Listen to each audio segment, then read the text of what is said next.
Usai menghadiri sidang paripurna dalam rangka memperingati HUT Provinsi Bali ke-65, Gubernur Bali W.N. Koster menerima kunjungan dari utusan khusus Presiden RI bidang kerjasama pengentasan kemiskinan dan ketahanan pangan, yang sekaligus sebagai Ketua Umum Partai P3 di Rumah Jabatan JSH Denpasar. Dalam kunjungannya, mereka membahas terkait penanganan angka kemiskinan serta ketahanan pangan di Bali.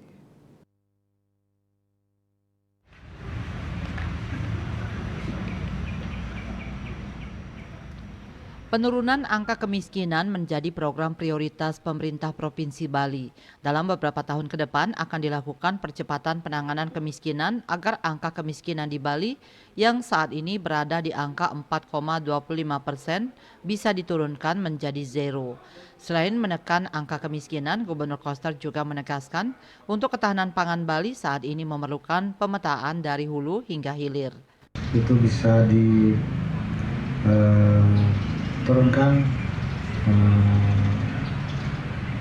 menjadi zero ya, ke depan ini.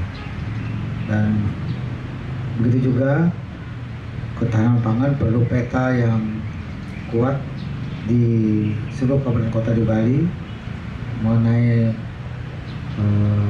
hulu sampai ke hilir yang berkaitan dengan pangan ini.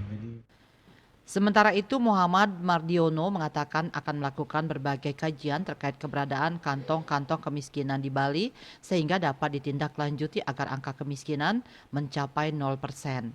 Dalam menekan angka kemiskinan, pemerataan ekonomi antar daerah satu dengan yang lainnya harus terus dilakukan serta diperlukan adanya kolaborasi antar semua pihak, terlebih Indonesia memiliki sikap membangun ekonomi gotong royong.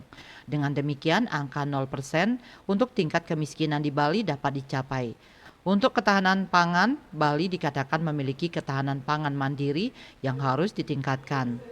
Ini yang tadi kita perbincangkan bagaimana langkah ke depan sehubungan dengan pemulihan di sektor pariwisata di Bali ini sudah mulai pulih, dan maka nanti harus kita tekan. Kita lakukan sebuah kajian kantong-kantong yang masih menyumbangkan angka 3,7% itu ada di mana, dan nanti tentu akan kita tindak lanjuti. Dan kemudian selanjutnya untuk ketahanan pangan, di mana Bali ini termasuk yang memiliki ketahanan pangan yang mandiri yang harus dipertahankan. Nah, kalau bisa bahkan ditingkatkan agar surplusnya itu bisa menyumbangkan ke daerah-daerah yang lain yang ada di sekitar Provinsi Bali, agar daerah-daerah lain yang berdekatan dengan Provinsi Bali itu tidak lagi mendatangkan dari tempat yang jauh sehingga biaya logistiknya nanti akan lebih tinggi. Nah, ini juga menjadi kajian khusus agar kiranya ditingkatkan. Jadi dari tingkat kemandirian pangan Provinsi Bali termasuk memiliki tingkat kemandirian yang baik, dan hanya ada satu saja yang masih defisit, yaitu bawang putih. Kendati kemiskinan di Bali tergolong rendah di tingkat nasional, pemerintah Provinsi Bali terus berupaya menekan angka kemiskinan agar mencapai zero. Sepanjang pariwisata Bali tidak terganggu, maka angka kemiskinan akan lebih mudah ditekan. Sukma, Bali TV.